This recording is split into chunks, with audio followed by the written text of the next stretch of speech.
আসসালামু আলাইকুম। আমরা অনেকেই মনে করে থাকি বাসায় মিউনিস বানানোটা বোধহয় খুবই ঝামেলার কাজ, খুব প্যারার একটা কাজ। এজন্য আমরা চড়া দাম দিয়ে বাইরে থেকে কিনে মিউনিস খাই।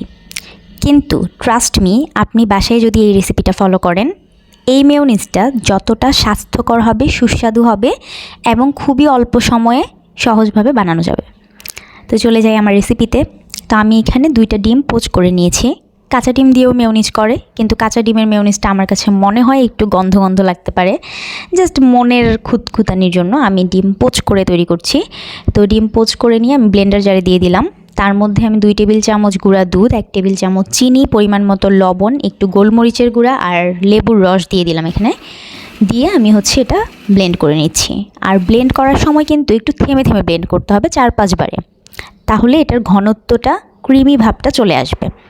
এই তো দেখতে পাচ্ছেন আমার মেয়োনিজ কতটা পারফেক্ট হয়েছে। সো আপনারাও কিন্তু বাসায়